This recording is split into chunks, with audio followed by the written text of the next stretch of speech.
जय हिंद दोस्तों, स्वागत है आपका पंकज फौजी स्टडी ग्रुप पे। आज हम बात करने वाले हैं, जी हाँ, सीआरपीएफ में वैकेंसी आने वाली हैं, बम्पर वैकेंसी आने वाली हैं सीआरपीएफ में। तो उसी के बारे में हम बात करने वाले हैं कि सीआरपीएफ में वैकेंसी कब आने वाली है और कितनी आने वाली है, क्या क्राइटेरिया आने वाली है। एक्सक्लूसिव मैं डिटेल आपको देने वाला हूँ। देखिए, एसएससी जीडी की जो भी वैकेंसी निकाली थी एसएससी ने, उसमें कोई भी वैकेंसी नहीं थी, ना एनआईए की थी और ना ही सीआरपीएफ की वैकेंसी थी।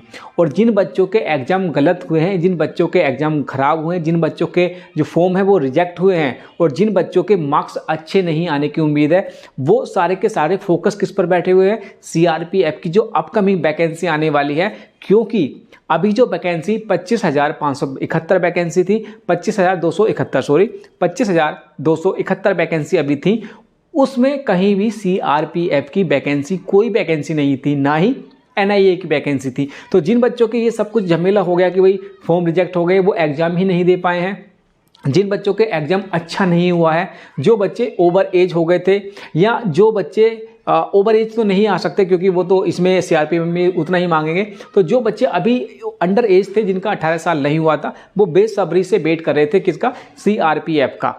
तो इस वीडियो में हम यही सब कुछ जानने वाले हैं। चैनल पर पहली बार आए हैं तो चैनल सब्सक्राइब कर लीजिएगा। मिलते हैं, देखते हैं इसमें क्या कुछ है। मैं सबसे पहले आपको बता दूं कि देखिए, इस बार सीआरपीएफ की कोई वैकेंसी नहीं आई है और सीआरपीएफ सबसे बड़ा पैरामिलिट्री फोर्स है दुनिया का। तो इसमें वैकेंसी अगर आ जाती तो अभी जो आपकी 25,000 लमसम जो वैकेंसी है वो मान लीजिए कि कितना हो जाता, क्योंकि सबसे ज़्यादा वैकेंसी सीआरपीएफ में ही आती हैं। तो नो डाउट ये 40-50 हज़ार हो जाती, कोई इसमें बड़ी बात नहीं थी। लेकिन अभी वैकेंसी नहीं आई और जो अंडर एज थे, जिनकी 18 साल नहीं हुई थी, वो तो खुश होंगे कि यार इस बार वैकेंसी नहीं आई। जब तक उनकी एज होगी तो क्या पता वैकेंसी आ जाए और बम्पर वैकेंसी आ जाए। या जिनके अब वो बच्चे भी खुश हो रहे होंगे जिनका एग्जाम अच्छा नहीं हुआ था, तो जब अब वैकेंसी आएंगी तो उनको टाइम मिल जाएगा थोड़ा सा और अपने आप को इम्प्रूव करने का। तो देखिए, एक सिक्का है, सिक्के के दो पहलू होते हैं। कुछ बच्चे बहुत ज़्यादा खुश हो जाएंगे इस वैकेंसी के ना आने से, कुछ बच्चे दुखी हैं कि यार वैकेंसी अगर इसी में इंक्लूड हो जाती तो उनका नंबर आने के चांसेस, जो प्रोबेबिलिटी है वो बढ़ जाती। तो एक सिक्के है, सिक्के के दोनों पहलू होते हैं, सही भी है गलत भी है। जो बच्चे रह गए हैं उनके लिए अच्छी बात है कि भाई जो अब नेक्स्ट वैकेंसी आ गई तो उसमें बढ़कर आने वाली है। तो देखिए, उन बच्चों की पहले हम बात कर लेते हैं कि जिन बच्चों का एग्ज़ाम खराब हो गया है, जो बच्चे बस सीआरपीएफ को ही बिल्कुल फोकस करे हुए हैं कि जब भी सीआरपीएफ की आएगी और हम उस पर टूट पड़ेंगे, उस पर अटैक कर देंगे। सबसे पहला पॉइंट मैं बता दूं कि सीआरपीएफ कब कब निकालेगी, कैसे निकालेगी।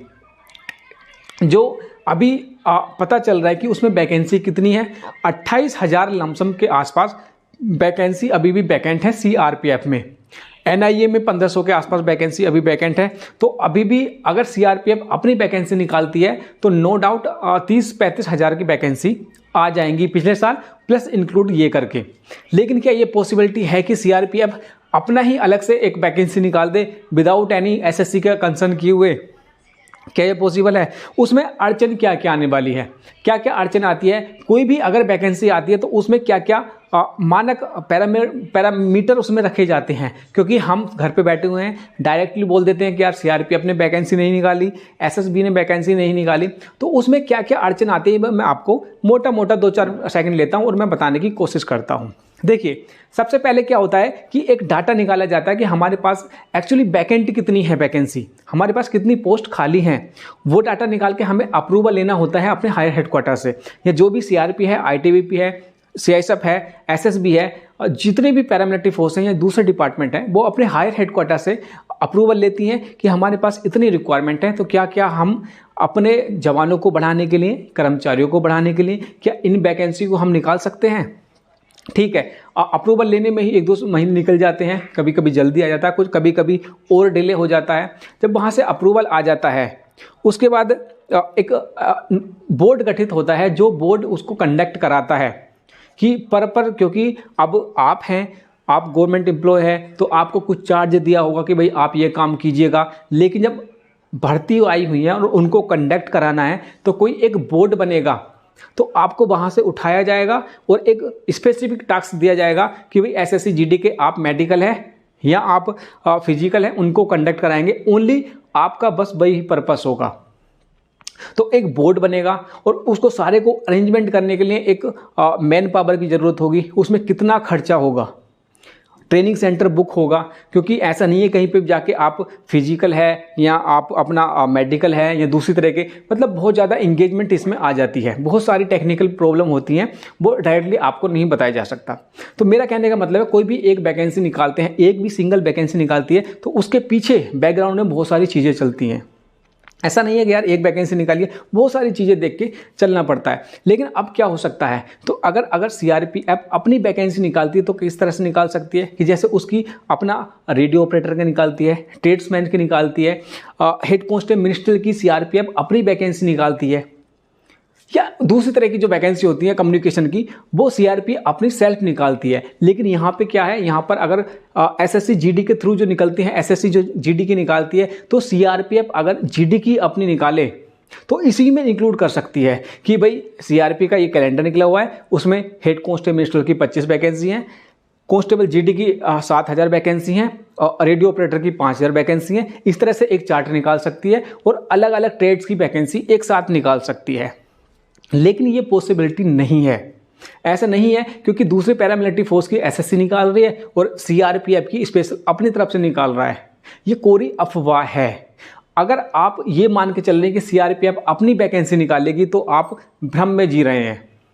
अगर वो चार्ट निकाल देती है कि भाई इस तरह से जो मैंने बताया कि tradesman, head constable ministerial, radio operator या दूसरी तरह की चीज़ें निकाल दे या जो भी आते हैं इसमें, तो पॉसिबिलिटी है कि हो जाए। लेकिन अगर स्पेसिफिक कांस्टेबल जीडी की भर्ती निकालें, दैट्स नॉट फेयर, क्योंकि दूसरे पैरामिलिट्री फोर्सेस भी तो अपना अपना निकालेंगे, तो फिर वो उनका एसएससी क्यों कंडक्ट कराए, चीज़ें बहुत सारी फंस जाएंगी। तो अगर आप जिन बच्चों का नहीं हुआ है और जो स्पेसिफिक सीआरपीएफ की वैकेंसी या आरपीएफ में कंसीडर किए हुए हैं या फोकस उसी पे किए हुए हैं, तो ये आपके साथ बेईमानी होगी। मैं मीठी मीठी बातें कर जाऊं तो लाइक आएंगे, मुझे पता है लाइक आएंगे, व्यूज़ में आएंगे, लेकिन मैं आपको सच बताने आया हूं कि सीआरपी की अभी कुछ ऐसा नहीं है, उस पर आप फोकस मत कीजिएगा। जो रिपोर्ट निकल कर आई हैं अभी ऐसा कुछ नहीं चल रहा है। नेक्स्ट भर्ती जब आएगी तो उसी में इंक्लूड हो सकती है दूसरी वैकेंसी अपनी। अभी फिलहाल तो ऐसा कुछ भी नज़रिया नहीं है। जो भी वैकेंसी अभी रिसेंटली आई हुई है